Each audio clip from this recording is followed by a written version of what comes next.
I wasn't planning on doing a video, but I already did the driver's side, and it was kind of a pain in the butt. This is a 5th gen 4runner. I'm doing a bilstein lift. Let me show you the driver's side over here.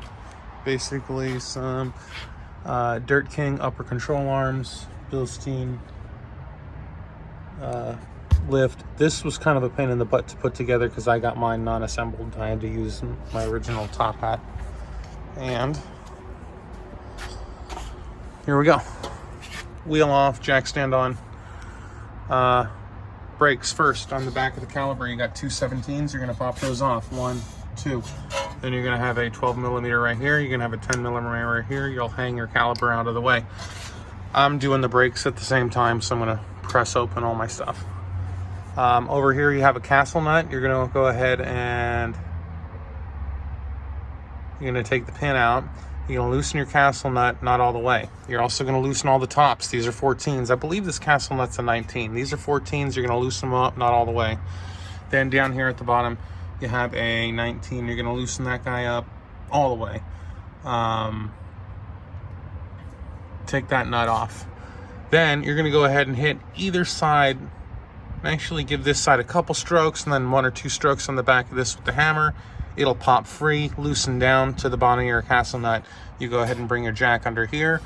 You take your castle nut off. This thing will be floppy in the way. You just, wire your control arm out of the way. Then you're gonna go ahead and use a chisel and pop this this sucker out, and you'll be able to free up your strut. Okay? Okay, caliper is out of the way. Knuckle is out of the way. It's all strapped to the control arm. I'm doing that last. First, let's knock this out. It's the biggest pain in the butt. So those bolts are loose. Those 3, this guy's off. Just gonna lower the jack, spread the space, hammer that out, drop it out. So I was having some trouble getting this guy out. Solution, little bottle jack, just kind of clipped in the corner, clipped up to there, a little bit of pressure, and now she's loose. I didn't want to mess with taking apart the sway bar. I do have the sway bar extension, but I have to have it on level ground before I install it. Okay. Here's the strut. Got the new spring on the new strut with the old top hat.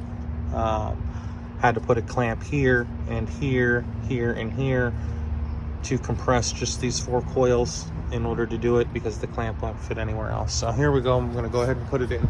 Now on the front, my little trick here was basically lifting the dead center as high as I could, get both wheels hanging, and then put my bottle jack over there. So just a matter of leverage for this passenger side. I actually lifted the KDSS just slightly to level it out. Plus the truck is off the ground. That tire's just barely touching.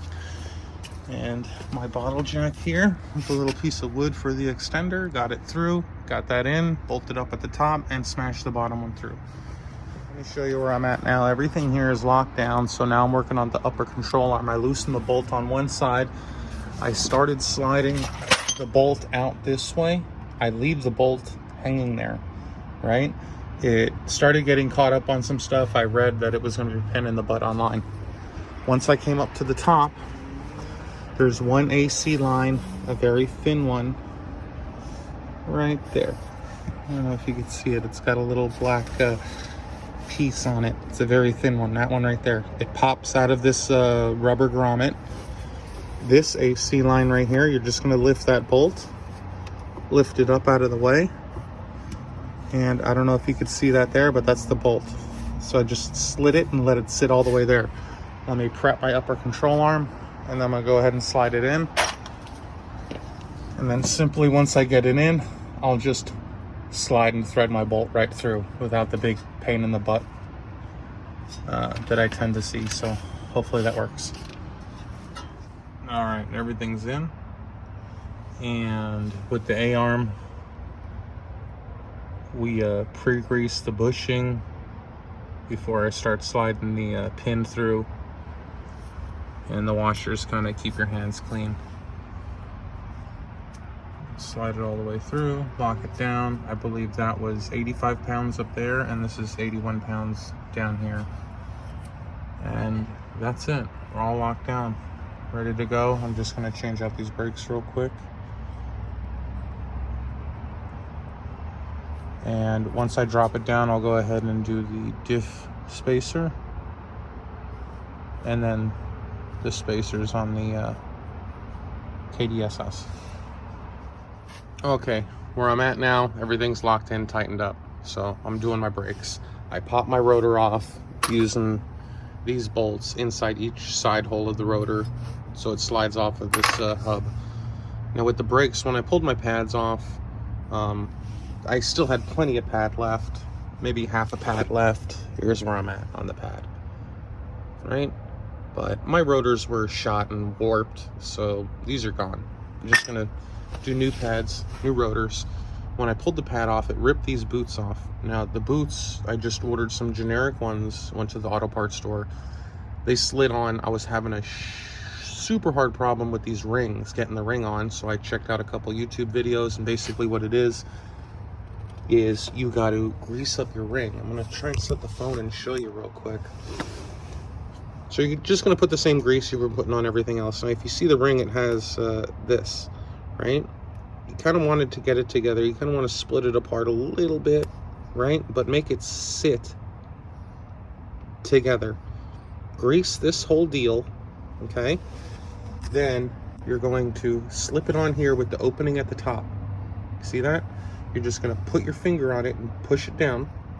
And with your other finger, you're just going to start rubbing around the edge, right? With both hands. It's going to be a little tough, but you're going to get in there, and it's just going to press onto the piston. Now, your piston has to be far out enough to do it, right? Probably about this far out. These two, I gotta get my wife in the truck to hit the brakes so that they slide out a little bit more, so I can get the boot on this lip. You can see that lip right there.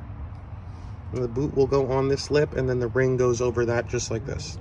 Again, you got to put some grease on the ring.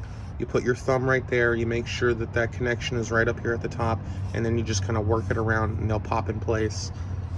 It was a nightmare for me for like an hour and a half, and then I checked out some videos, and now it's smooth. All right. Okay, front's all done. Now it's time for the back. It's up on jack stands. Got the tire off. 12 millimeters. Takes the bump stop off.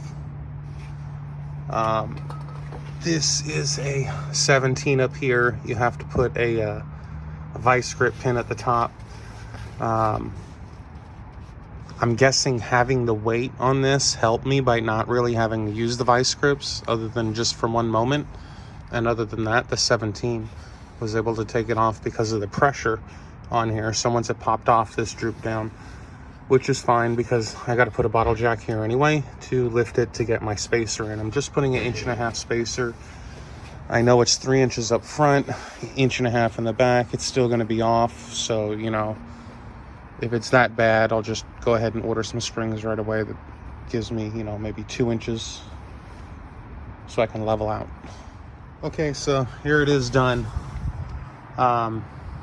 Basically got the bump stop out of the way, put a bottle jack here, spread this with no shock there. Was able to get the spring out. I put my 1.5 inch spacer up on top, settled it back down. I did disconnect the sway bar. These are my sway bar extenders. Yeah, this thing was kind of a bitch. This is the Bilstein 5160s, right? So the hardware that they gave me, this you had to kind of drill out and put in some sort of a rivet so everything's mounted. Their hardware didn't come all the way down to the head, so I reused my stock bottom hardware. On the top, I did use their hardware, but I had to cut their rubber bushing almost in half in order to even get any threads on this. And yeah, that's where I'm at. Maybe I can think about it once the tire's on the ground. I do have an extra bushing, of course, for the bottom. Once the tire's on the ground and it's more compressed, I'll see if I can get it off and swap it out, but that's gonna be it for now. I'm starting on the other side.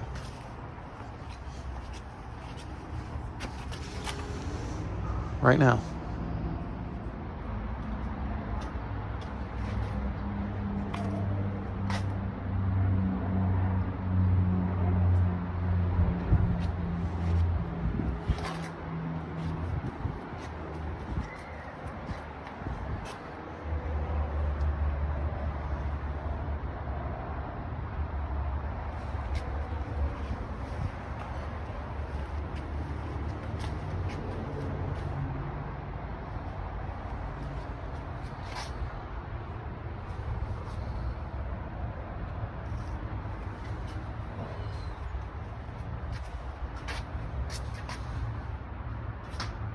gonna take them to my mom?